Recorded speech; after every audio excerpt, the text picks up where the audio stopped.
Hi, this is Mrs. Martin, and I'm going to be teaching you your social studies lesson this week. I'm really just going to give you a quick overview. You're going to be doing some of the reading on your own and learning together with your families. This week, our social studies lesson is on Krum History and Culture.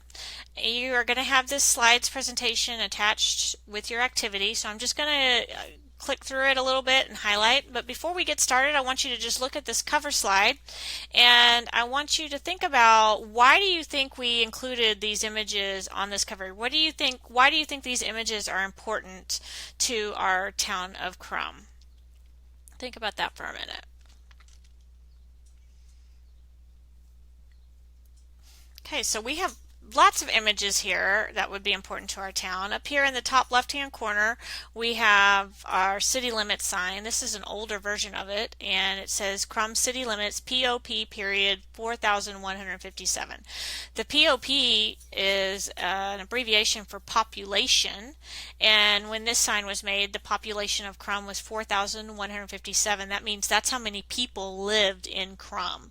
I believe that number is much higher now, so the next time you see this sign going in and out of town, make sure and look to see if you can find out what the new current population is. Then we have a couple of maps. This is more of a road map area of Krum, and then this is a map of Texas, and that little orange dot is the county where Krum is located. Over in the top right hand corner, we have one of our Krum water towers. This is the one that's right next to Hattie Dyer Elementary's playground, so we see this one a lot. It has some symbols of Krum on it. It has the name of the city on here, but it also has our bobcat, and those we know represent our mascots of our schools here in Krum. So that's really a symbolic thing that we have in our community. The bottom two pictures are pictures from the past. This one that's kind of a tan color, you can see that all the roads are dirt roads around town. There's lots of houses and buildings there, but there's lots of dirt roads. And then over here, this is actually the back of this one of the schools. And then this is what it looked like. The community, the neighborhood around the school back then. And then the bottom right hand picture, you can see one of the old houses from Krum, and we can tell that this is from the past because it is a black and white picture. We can see from their clothing, if you look at their clothes, it's not really clothing that we wear very often nowadays, so that's different.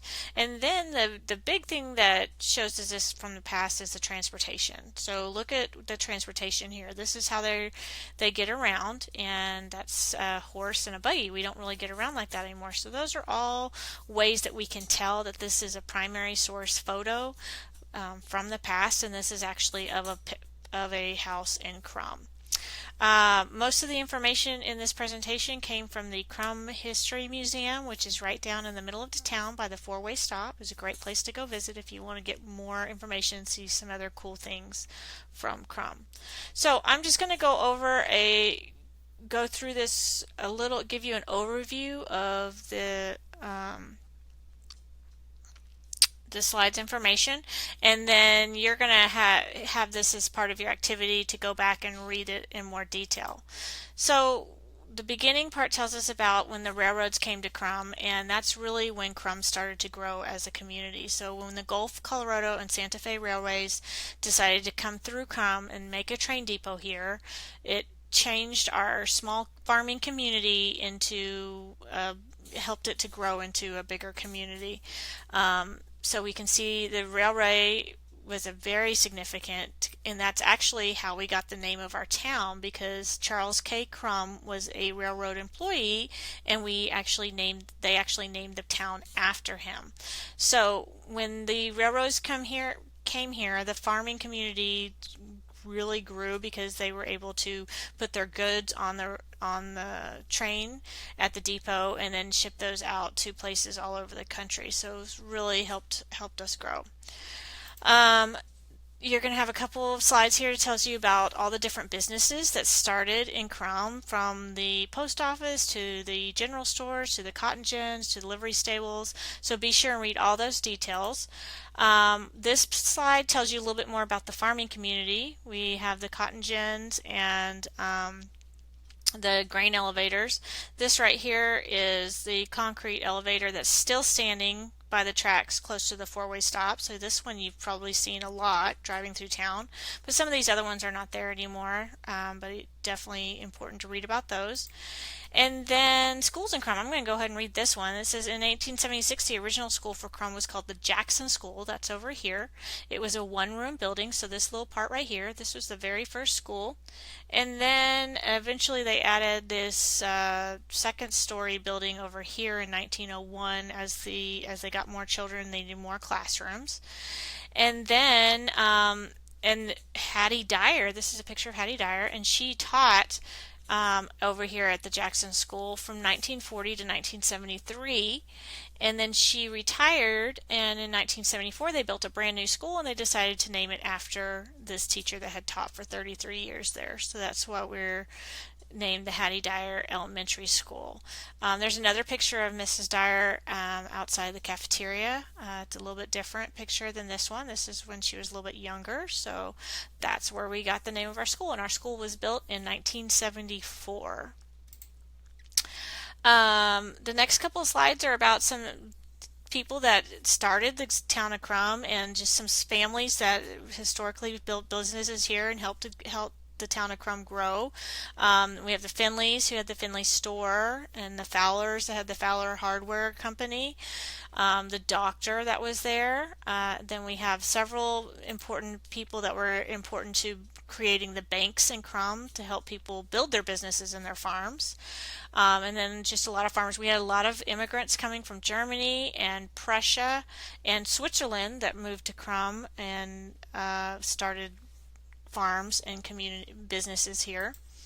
So you definitely are going to need to read about all these different people that started the general merchandise store and the first dairy in Denton County. This is a poem about the doctor that worked in Krum for about 47 years. He was the first Krum resident to own a car, and he had a Ford, and so this is a little bit about the doctor and a little bit about his car. And then we have some paintings. These two are paintings of Krum. This is the silos, and this is the red barn. And then this is a photograph artwork of three. It has pictures of three of the different water towers, and they're all put on top of each other so you can see all of them. So hopefully you can keep your eyes out to look for some of these other water towers. And then we have some murals that are in Denton, and a mural is a painting that incorporates different symbols. And so this top one is a painting of lots of different flowers you can find around Denton and some of the insects and birds that live there. And this bottom one is a picture of just different symbols that represent Denton. It has the UNT Eagle, it has some UNT and TW t-shirts, the City Hall, the windmills, the Frenchies trucks. So all these are symbols of things that you would see in Denton. And so these are called murals, and they're just, you use lots of different symbols and then you create this picture that represents a place. And the reason that's important is because your assignment this week is to make a Krum mural. So you're going to go back through this slideshow. This is going to be attached into your assignment. You need to read through all the slides carefully with your family, and you're going to pick 3 images that you want to be historical images that represent Krum. Could be railroad, could be water towers, could be some of the stores or the hardware store, those types of things, or the grain elevators or the silos, farms. Those would all be historical images you could use for Krum. Then you're going to need to pick 2 of the people from the history of Krum that were important to Krum, and you're going to need to either draw them into your mural or put some kind of image there to represent them. And then you need 1 image that represents our school. In the past we've had boys and girls put a paw print or a bobcat, or sometimes even just draw the whole school. So you're going to think of what image you want to put in it. So you're creating 1 picture that's going to have all of these things in it. And that's what a mural is. You can either create that on the last slide of this presentation with your seesaw tools. You can cut and paste things from the internet if you're on a computer, create a digital image, and you can submit that as your assignment. You can draw it with the seesaw tools, submit that as your assignment, or you can do it on paper at home and create your mural on paper or with chalk outside on the sidewalk and create your mural mural about Krum, and then you're going to take a picture and get that uploaded into Seesaw. So just make sure it has 3 historical images, 2 people that were important to Krum, and 1 image that represents our school. Again, your slideshow is going to be attached to this presentation. Go back through that and read more carefully about all those different people and try to pick 2 people that you think are really important, and really make a really cool mural for us. And we're going to maybe pick some of our best ones and try to share those out on the Hattie Dyer Facebook site as well. So have fun with this project. Hopefully you can come up with something really cool and creative and send those to us as soon as you can. If you have any questions, just message your teacher. Thanks.